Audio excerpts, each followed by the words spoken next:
even showing. I don't know if it's showing because I don't see anybody here. I don't know if it's showing.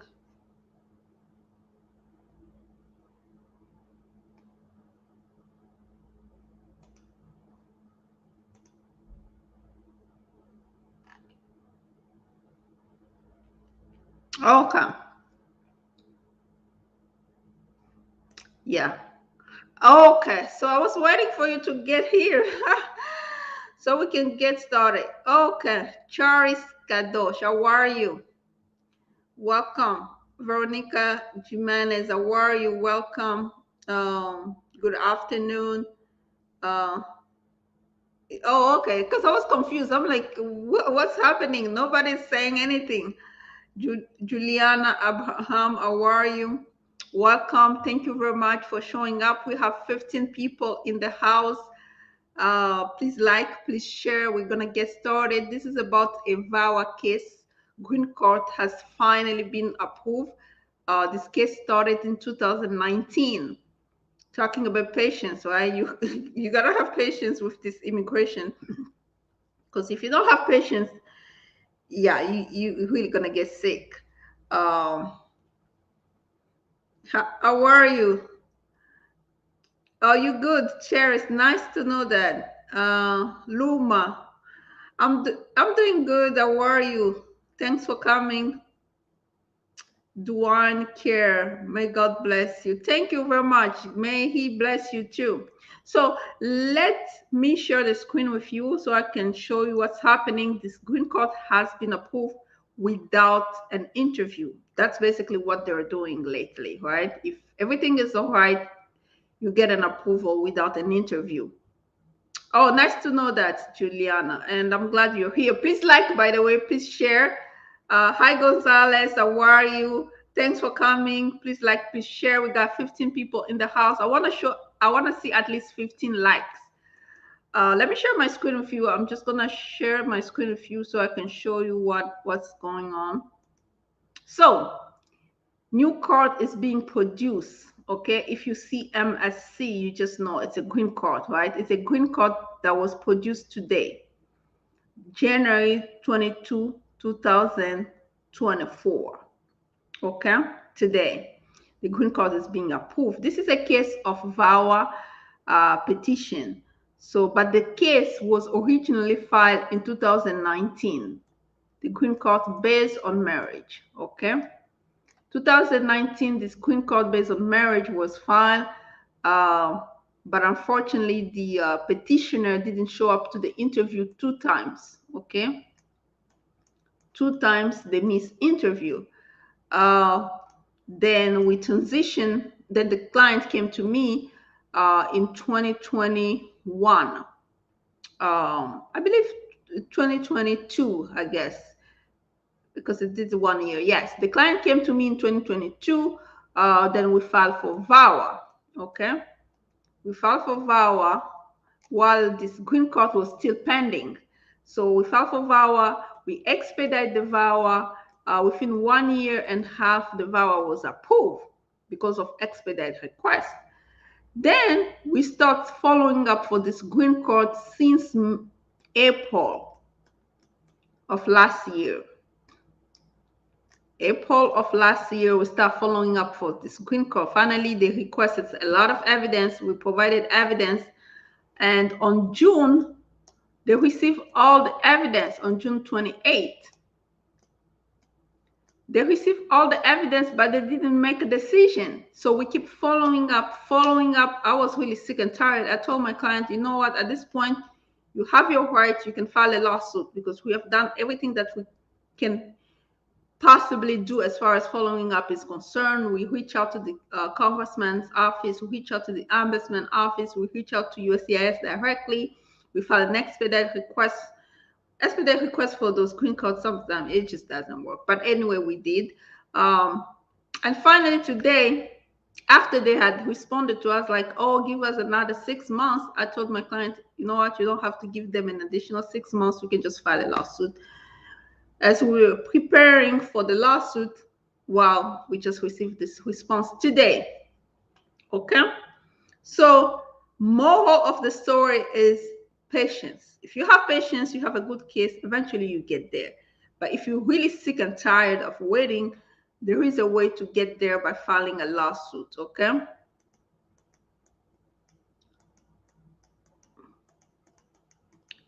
Yeah, I want to erase this. So there's a way to get there by filing a lawsuit with USCIS. If you file a lawsuit, you're going to get there quicker, okay?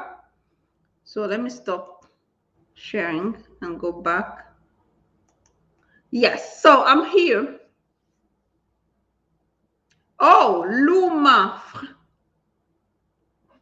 Gonzalez, you need my help. What type of help you need? Gonzalez, if you have a question, you can put it here. But if you need a consultation, Gonzalez, you can schedule it, okay? All my consultation links are in the description box. I have my asylum interview next month since 2016. Oh, they're finally calling people, huh? But that's good. At least you have time to prepare. You have time to prepare. Okay, you can prepare for your asylum. I have a lot of videos. If there's something that I really know the in and out, it's asylum. I have a lot of videos here on asylum. You can like watch just to have an idea how it's the question, what exactly they're looking for, stuff like that. How many people can you support for parole? It Angela Sanchez. The only response I'm going to give you to that question is you have to go with your income. Okay. If you go to uscis.gov, you look at the income requirements, poverty guidelines for income requirement under uscis.gov. So the number of the people you are supporting is showing the income that you have to have. If you have a lot of income, you will support as much as you can. If you don't have enough income, you cannot. So you just go with the income. That's it. That's how you decide how many people you can support based on the income. You got it? Okay. Anybody else? Anybody has a question?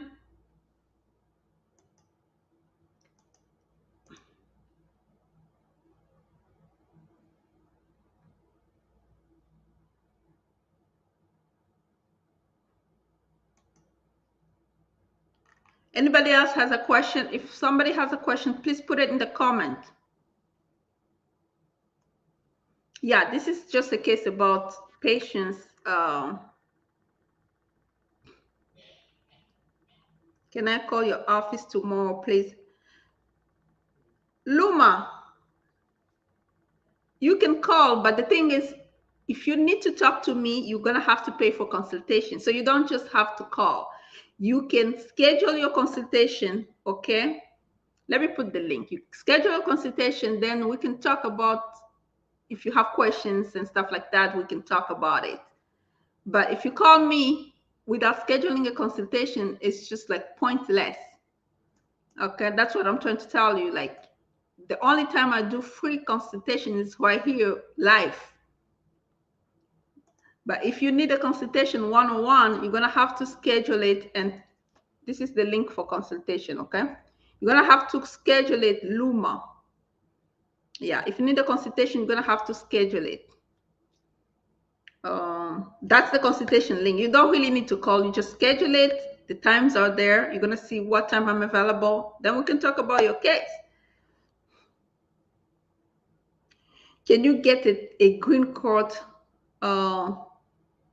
Okay, no problem. Oh, you're welcome. We friends, Luma. You're welcome. Yeah, and the consultation link is right there. Okay, let's answer this question. Cheris Kadosh, can you get a green card through TPS? Through TPS alone, no. No, the short answer is no. TPS does not give you a green card. You get a green card either through family or through employment or through those humanitarian visa like asylum, U visa, T visa. That's it. That's the only way you get a green card. family-based, employment-based, or humanitarian-based, but not TPS. The humanitarian that we're talking about is asylum if it's granted, U visa if it's granted, T visa if it's granted. Family-based is like immediate family member, right? Spouse, your child, if it's the child is a US citizen and over the age of 21, your parent, but for the parent, you have to be under the age, right, to get the green. Otherwise, you're gonna have to go outside, and it's too much. So, yeah. Charis Kadosh, the short answer is no. You do not get asylum. Sorry, you do not get a green card through TPS. That's the short answer to that. Okay. I have Olisa. My son was pending for 5 years ago, and I don't know what to do, and I have done interviews since then. You have done interview, or you haven't done interview?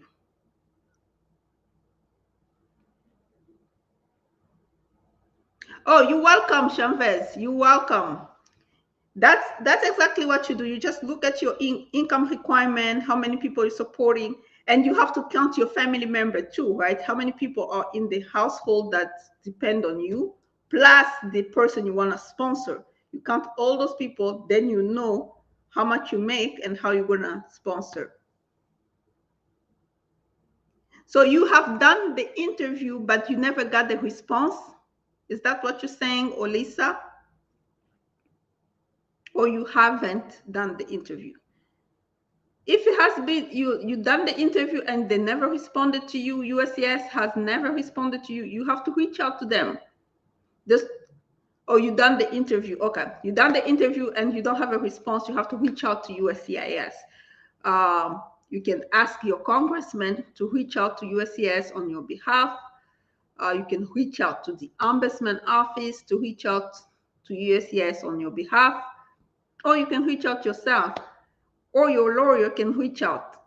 And sometimes if it takes too long, what the lawyer does is they just file a lawsuit. That's really like a solution right there, filing a lawsuit against USCIS to get a response.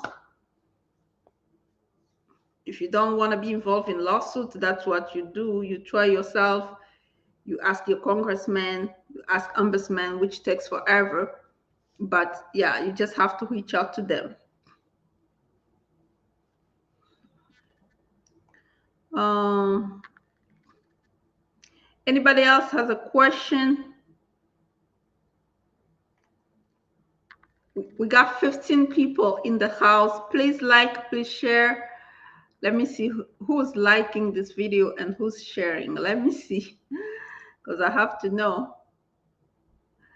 Yeah, let me see if we have 15 likes here. Okay, let me see. Come on, we only have 7 likes. Come on, people, let's like, let's like.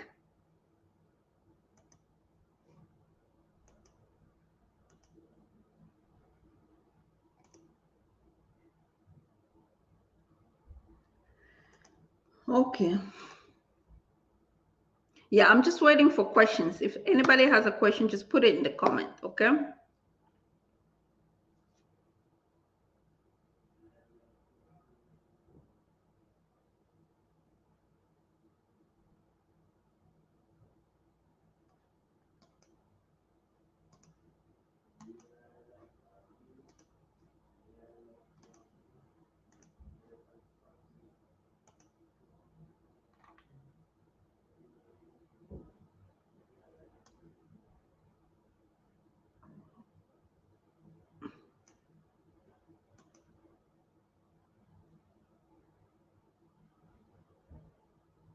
Should I go and get married to change my status? Should I go and get married to change my status? Oh, Lisa, you can get married if it's a valid marriage, right? When we advise people to get married, it's because they have somebody who wants to marry them, and it's a good faith marriage, meaning that it's a valid marriage. So as long as they have all the documents to prove that it's a valid marriage, then the answer is yes, you can get married. And the petitioner can file for you.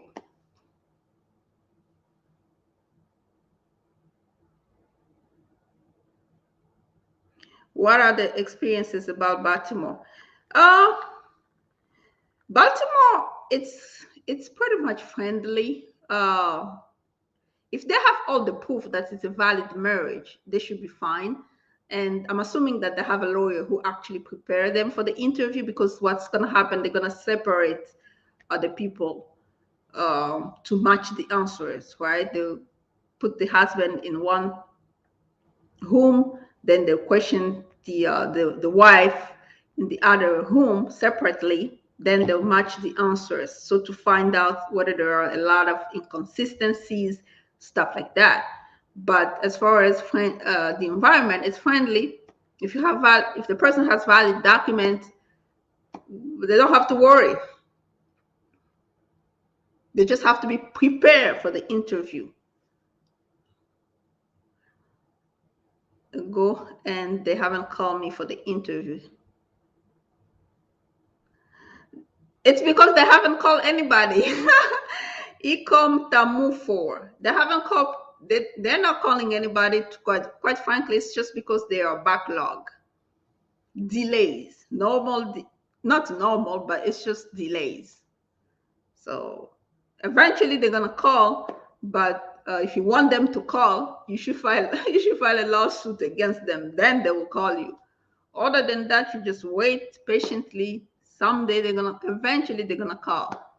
But it's not like specific to you as a problem. It's nationwide. They're not calling anybody because they just have a lot of cases.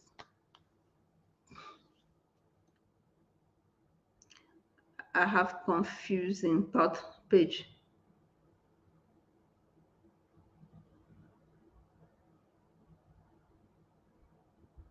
Mr. Abdul, I have a confusion part I want. I don't know what part I 530A 3B. You just have to look what is the question. Just put the question here, Abdul. Just put the question. What is the question says?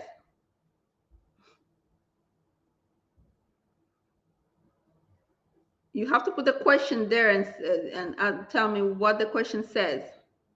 If they're asking, are you going to adjust status inside of the US or outside of the US?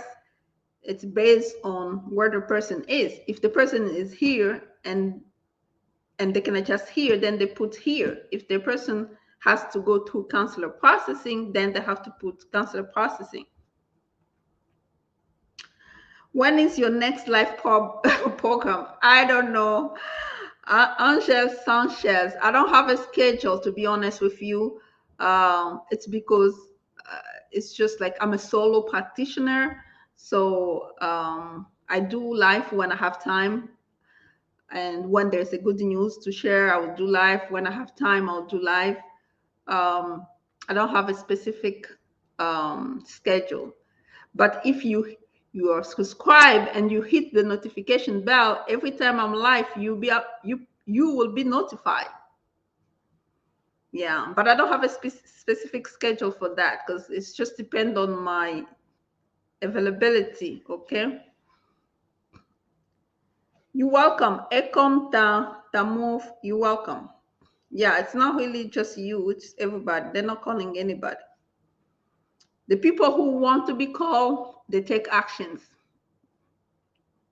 Different type of actions, of course, like lawsuit and stuff like that.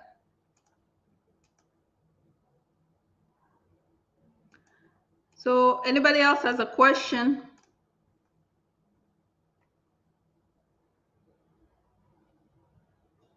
You want to schedule a consultation? Let me give you the consultation link.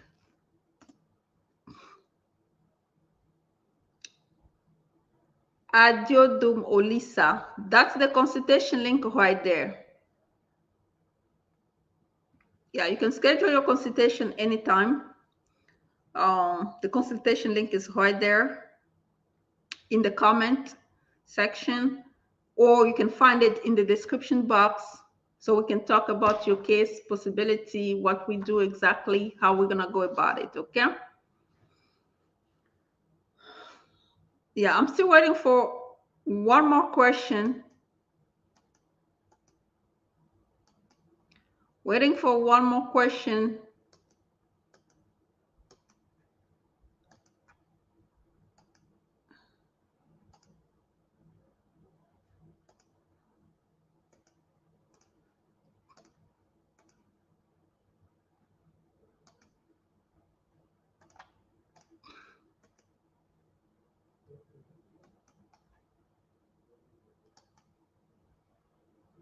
Yeah, waiting for one more question. Please like, in the meantime, please like, please share. Um, please like, please share.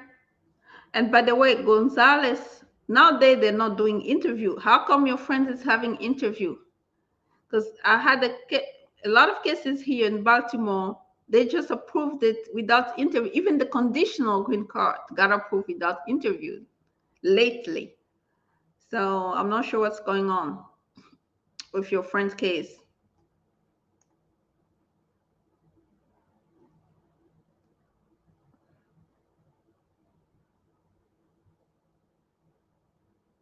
Okay, I don't see any more questions. So thank you very much for showing up. If you have additional question, you can just continue to put it in the comment. I'm trying my best. If you haven't noticed, I'm doing a 1 minute answer on some questions. So probably if you put your question later, I might answer it as a video, like a short video, the 1 minute video. But if you have it now, you can just put it here. But if not,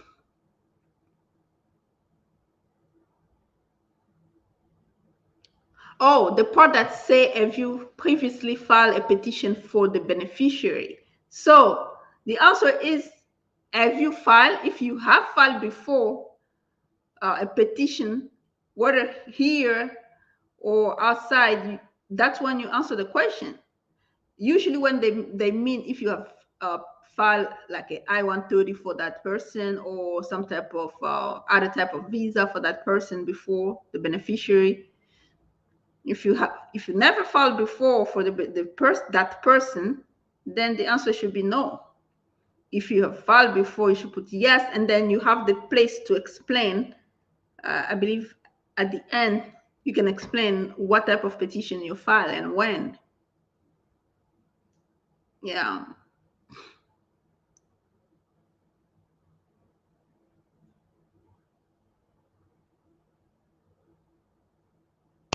So if the question asks, have you ever filed a petition for this beneficiary before, then it's just up to that person if they have filed the petition before.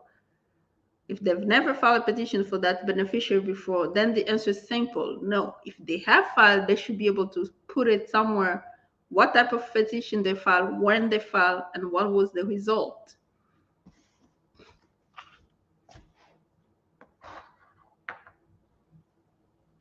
So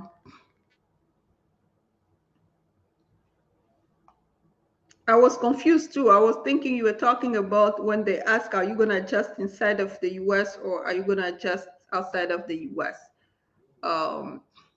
That's part two. It's going to depend on if the person is going to adjust here because the person is physically here and eligible to adjust here, or if the person is going to go through consular processing, or if the person is outside and they're going to just do it from outside. So that's what I was thinking about the question.